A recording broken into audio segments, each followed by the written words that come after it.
बिस्मिल्लाहिर्रहमानिर्रहीम।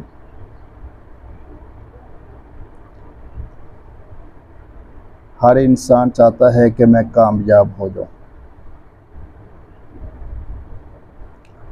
अब कौन सा इंसान कामयाब है और कौन सा नाकाम है,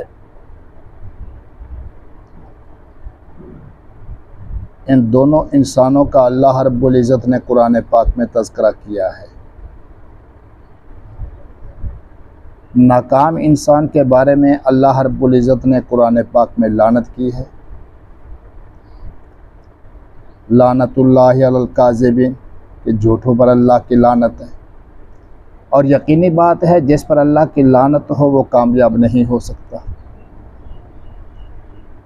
और जो कामयाब इंसान है उस पर अल्लाह रब्बुल इज़्ज़त ने कुरान पाक में रहमत का ज़िक्र फरमाया। सूरह तौबा में है, ईमान वाले मर्दों और औरतों का तज़किरा करने के बाद अल्लाह रब्बुल इज़्ज़त ने इनकी मज़ीद सिफ़ात बयान फरमाई कि अच्छाई का हुक्म करते हैं, बुराई से मना करते हैं, रसूलुल्लाह की इताअत करते हैं, अल्लाह की इताअत करते हैं,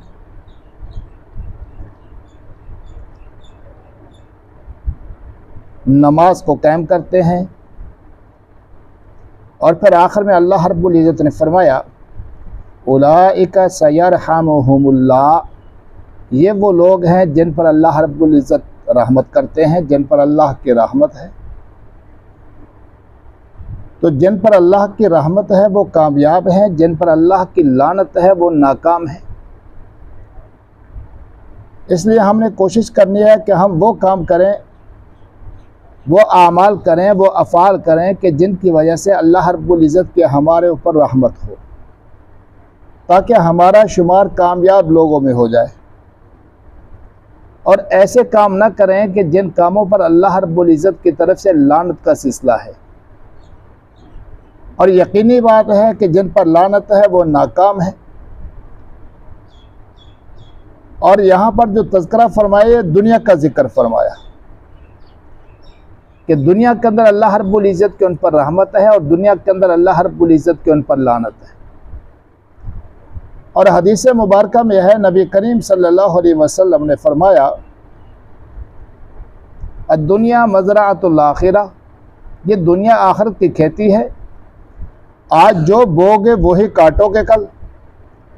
अब रहमत वाले काम करके गए हो तो यकीनी बात है, जब दुनिया में अल्लाह की रहमत है तो आखिरत में भी अल्लाह की रहमत होगी। और अगर दुनिया के अंदर वो काम करके गए हो कि जिन कामों पर अल्लाह की तरफ से गज़ब है, अल्लाह की तरफ से लानत और फटकार है, तो फिर आखिरत के अंदर भी यही लानत और फटकार का ही सिलसिला होगा। इसलिए हमें कोशिश करनी है कि रहमत वाले काम करें, ना कि लानत और फटकार वाले।